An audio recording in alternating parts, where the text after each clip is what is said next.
आज सकाळपासून ज्या पद्धतीच्या मीडिया ट्रायल सुरू झाल्यात आणि ज्या पद्धतीचे विधानं बाहेर पडतायत, त्यामुळे एकनाथ शिंदेची अडचण आता वाढू लागलेली आहे असं स्पष्ट होत आहे. ज्या पद्धतीने जरांगे पाटलांनी एकनाथ शिंदेवर आपला राग काढलाय आणि ज्या पद्धतीची भूमिका मांडण्यात आली, खऱ्या अर्थाने ही भूमिका समाज पटलावर योग्य त्या दिशेला नेईल का? आणि गुणवंत सदावर्ते यांनी ज्या पद्धतीची भूमिका घेऊन ज्या पद्धतीची विधानं केली आहेत, ज्या पद्धतीची संविधानाची दाखले दिलेत आणि ज्या पद्धतीने शिवसेनेचा हा जो बालेकिल्ला आहे, तो बालेकिल्ला ही भावनिक मोठी तयार झालेली बुरुज आहेत. आणि या बुरुजाला जर खऱ्या अर्थानं जर धक्का लागला तर एकनाथ शिंदे खरंच अडचणीत येतील का? एकनाथ शिंदेची जी भूमिका आहे ती समाज पटलावर वेगळ्याच पद्धतीने मांडली जाईल का? आणि एकनाथ शिंदेच्या वर यांचे परिणाम काय पडतील या संदर्भात विषय मांडण्यासाठी आज मी तुमच्या समोर आहे. नमस्कार मित्रांनो, मी राजेश दुबे. मंथन मध्ये आपलं स्वागत आहे. राजकारणाची दिशाच न्यारी आणि राजकारणाचे वारे कोणाकडे कधी वाहतील आणि कशा पद्धतीने हे राजकारणाची भूमिका तयार करतील ना, हे कुणालाच सांगता येत नाही. आणि आज तीच परिस्थितीमध्ये त्या चक्रव्यूहामध्ये एकनाथ शिंदे अडकलेत.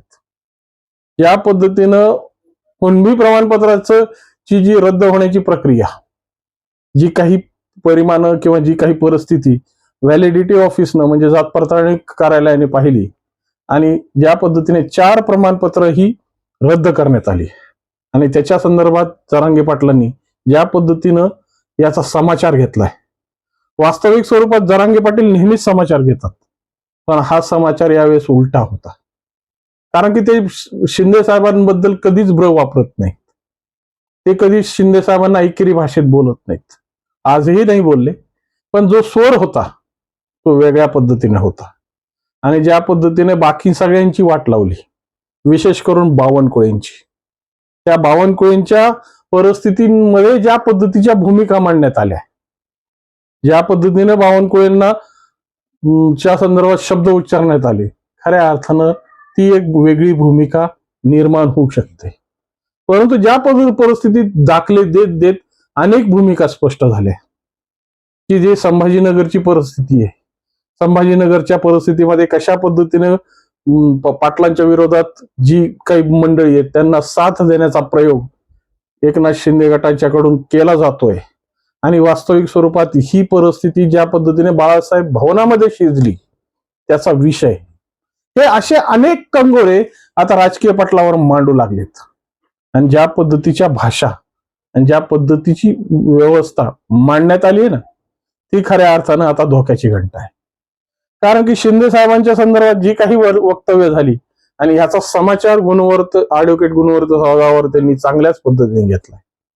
संविधानाच्या दाखले देत ज्या पद्धतीने या संविधानाची निर्मिती ज्या परिस्थितीने झाली, ज्या अनुषंगाने झाली, आणि समाज हा म्हणजे एक व्यापक आहे, विशिष्ट मर्यादेपुरता समाज नाही आणि राजकारण सुद्धा विशिष्ट मर्यादेपर्यंत होऊ शकत नाही, अशी बोलण्याची स्पष्ट भूमिका सदावर्तेंची होती.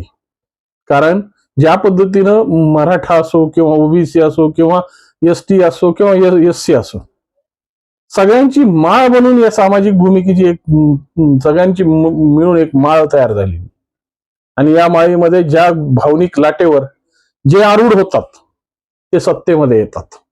पण बाळासाहेबांची भूमिका ही याच लाटेवर अवतारित होती. कारण की शिवसैनिक याच भावनेवर निर्माण झालेला आहे. शिवसैनिक कधी जात, कधी पंथ, फक्त हिंदू हा विषय अभिप्रेत धरून शिवसैनिक बनलेला आहे. आणि ज्या पद्धतीने शिवसैनिकाची भूमिका बदलत गेली तेव्हा त्याने उद्धव ठाकरेंनाही सोडलं नाही. उद्धव ठाकरेंनाही मार्ग बदलून उद्धव ठाकरेंनाही वेगळ्या मार्गाला परिस्थितीत ठेवून आपली वेगळी भूमिका मांडण्याचा प्रयत्न हा शिवसैनिकांनी केलेला आहे. त्याला निश्चित स्वरूप तुमचं असेल, तुमच्या पद्धतीने तुम्ही त्याची आकार आणि व्यूहरचना तयार केली असेल, पण मूळ जो गाभा आहे तो शिवसैनिक आहे.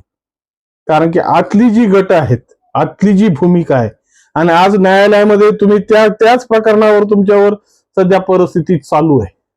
त्यामुळं मूळ शिवसैनिक जेव्हा विसरला जातो त्याची अवस्था काय होते त्याची उदाहरणं सुद्धा तुमच्या समोर आहे.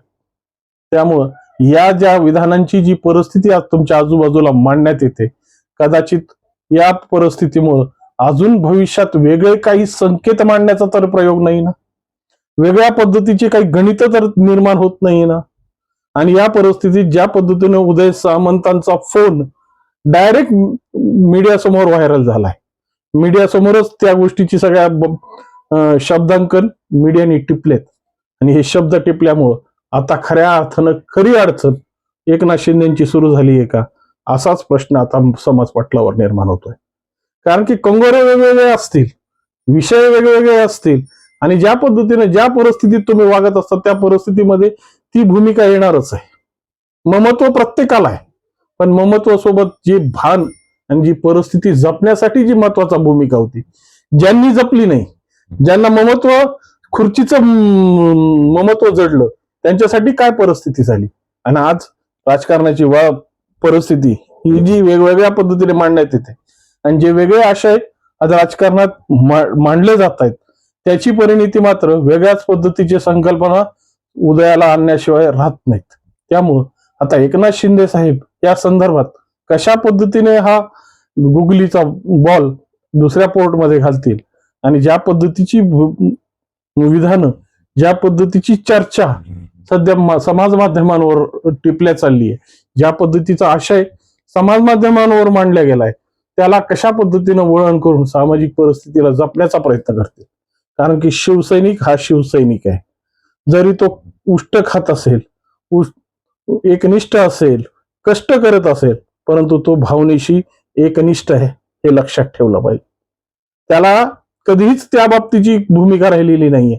आणि शिवसैनिक हा भाबडा आहे, त्याला कसल्याच पद्धतीचा मोह नाहीये, न सत्तेचा आहे न समीकरणाचा आहे. त्याचा मोह फक्त एकच आहे, तो म्हणजे हिंदुत्व.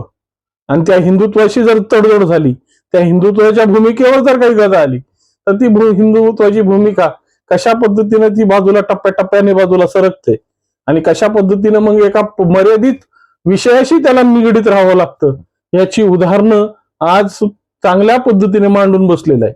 त्यामुळं या सगळ्या समीकरणांमध्ये जी काही समीकरणं मांडण्याचा प्रयत्न सुरू आहे, ज्या पद्धतीने या गुगल्या टाकण्याचा प्रयत्न सुरू आहे, त्यामुळं येणाऱ्या याच्यात नवीन भूकंप किंवा नवीन वादळ निर्माण होईल का आणि या वादळाचे परिणाम काय राजकीय परिस्थिती कशा पद्धतीने पालटून काढेल याचीच भूमिका खऱ्या अर्थानं आता लक्ष देण्याची गरज आहे.